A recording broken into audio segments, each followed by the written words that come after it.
Salam jumpa kembali saudara-saudariku yang terkasih dalam Tuhan kita Yesus Kristus. Salam sejahtera untuk kita semua. Berkat Allah yang Maha Kuasa senantiasa menyertai kita.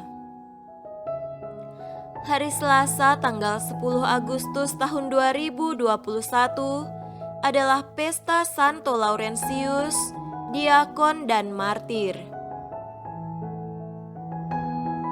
Santo Laurentius termasuk salah satu dari ketujuh diakon agung yang bekerja membantu Sri Paus di Roma. Oleh Paus Sixtus II, Laurentius diberi tugas mengurus harta kekayaan gereja dan membagi-bagikan derma kepada para fakir miskin di seluruh kota Roma. Ia amat setia mendampingi dan melayani Sri Paus dalam setiap upacara keagamaan, bahkan dalam setiap perjalanan Paus. Ketika Paus Sixtus II ditangkap dan dibunuh atas perintah Kaisar, Laurentius pun tetap mendampingi Sri Paus. Nubuat Paus bahwa dalam 3 hari Laurentius akan menyusulnya dalam kemuliaan surgawi pun segera menjadi kenyataan. Tidak beberapa lama kemudian, Laurentius dipanggil oleh prefek kota Roma. Ia dipaksa untuk menyerahkan seluruh harta kekayaan gereja kepada penguasa Roma. Laurentius mengiyakannya. Ia pun mengumpulkan seluruh orang-orang miskin, membagi-bagikan harta kekayaan gereja kepada mereka, lalu menyerahkan mereka kepada pemerintah Roma dengan berkata bahwa mereka inilah yang menjadi harta kekayaan gereja. Tindakannya itulah yang kemudian menyulut kemarahan penguasa Roma dan menghukumnya dengan dipanggang di atas api. Cinta dan semangat pengikut Kristus dalam diri Santo Laurentius membuatnya mampu mempertaruhkan nyawanya bagi orang-orang kecil dan miskin.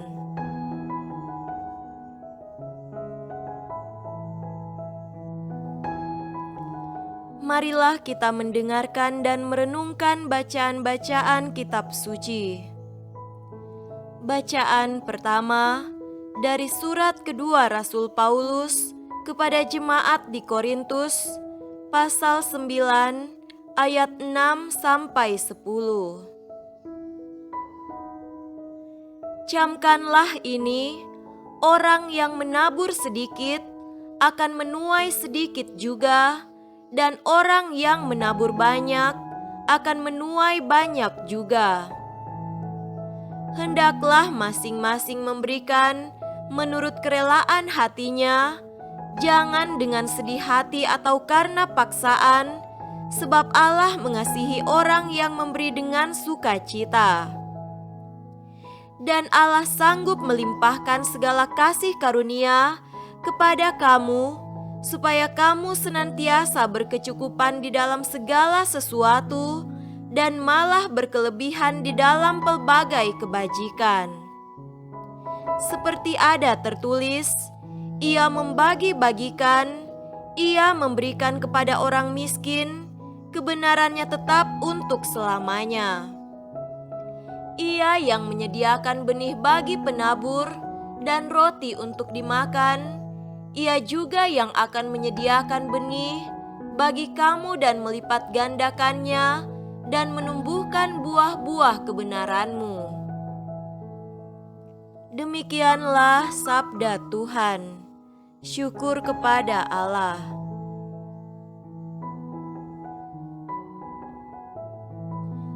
Tuhan beserta kita sekarang dan selama-lamanya. Inilah Injil Yesus Kristus menurut Yohanes. Dimuliakanlah Tuhan. Injil Yohanes pasal 12 ayat 24 sampai 26. Aku berkata kepadamu, sesungguhnya jikalau biji gandum tidak jatuh ke dalam tanah dan mati, ia tetap satu biji saja.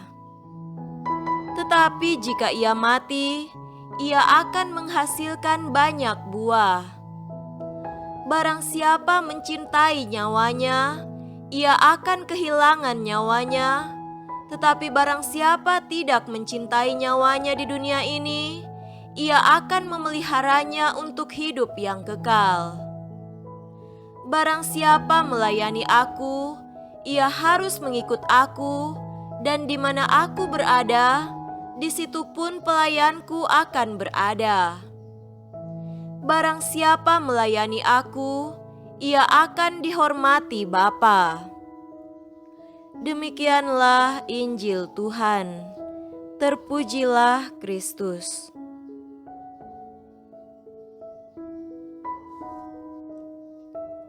Saudara-saudariku yang terkasih dalam Tuhan kita Yesus Kristus, tema renungan kita pada hari ini adalah bersama Yesus kita berani hidup miskin.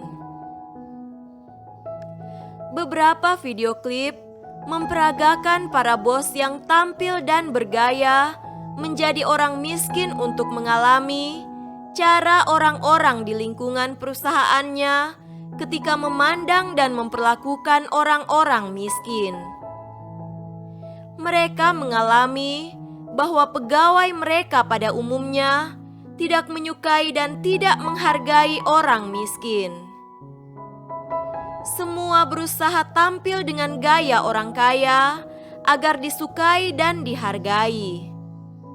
Karenanya, mereka sangat terkejut dan heran ketika mengetahui bahwa yang bergaya orang miskin itu ternyata adalah bos perusahaan tempat mereka bekerja. Video demikian menunjukkan juga bahwa pengalaman tersebut memaksa orang untuk bertobat dan merubah cara pandang tentang pribadi manusia serta gaya hidupnya. Semangat para bos tadi menghantar kita pada perumpamaan Yesus mengenai biji gandum yang berani jatuh ke tanah untuk menghasilkan buah. Yesus menegaskan bahwa untuk menjadi pengikutnya, orang harus menjadi pelayannya dan harus ada di mana ia berada.